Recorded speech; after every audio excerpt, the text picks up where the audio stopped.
Hi everyone, my name is Raymond. I'm a registered dietitian at Empowered Eating, and I'm here today with another Mindful Minute video. Today I'm going to talk about the importance of self-care because I found that that's always a theme that comes up with in session with my clients, and I feel like I've been having a lot of thoughts about it recently, so I just wanted to share with everyone.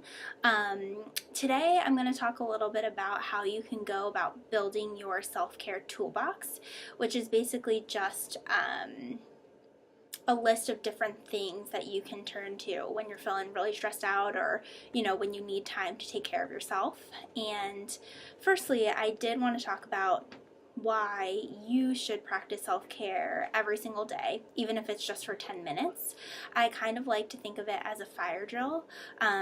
You have fire drills at school or, at your work office, because people want to make sure that you know what you're supposed to do when there's an actual fire, as opposed to having, chaos with people running around and not really sure of the evacuation plan. And it's kind of similar to self-care. I want you to practice self-care even when you're not feeling stressed. So then when you are feeling stressed, you know what you can turn to, as opposed to sitting there and thinking, oh my gosh, the only thing that, I know how to do during stressful times is to turn to eating disorder behaviors, because it might provide a sense of comfort or familiarity for you. So that being said, in order to build your self-care toolbox, I have a couple different ideas. I'm going to talk about my favorite one first. And that one includes actually building a fishbowl or a mason jar of self-care activities. So the idea behind that one is you could decorate it as you like, put stickers on it, paint it, do something to kind of pretty it up a little bit. And then you want to write different self-care activities on sheets of paper.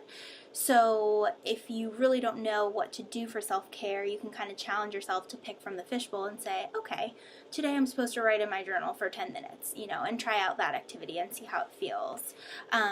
Some ideas to put in there are, like I already said, journaling, maybe reading a book, watching an episode of Friends on Netflix, watching a funny video. My new favorite videos to watch are actually this 2-year-old little girl. Her name is Mila, and she just has the funniest videos on Instagram and YouTube, so I would definitely recommend that. And as you can see, all of those things, they don't have to take too much time out of your day, so being able to do them, even for just 5 minutes or 10 minutes each and every day, I think is going to be really helpful for you.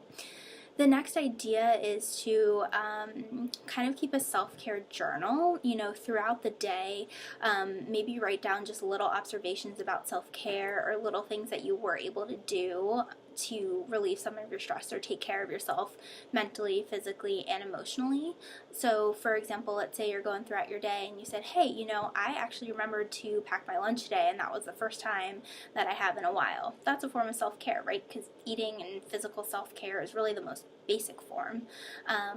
Maybe you realized, oh hey, today instead of going to the gym for self-care, I was able to read a couple chapters in my book, and I hadn't done that in a while.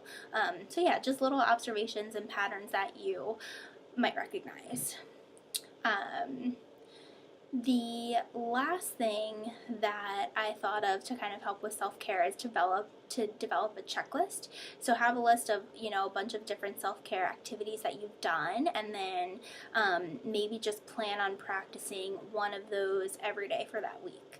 So, for example, maybe you're into makeup and nail polish, so every day during the week you're going to practice a different makeup technique, or you're going to paint your nails, or maybe you're into art, so every day that week maybe try a different art activity to see which one you like best.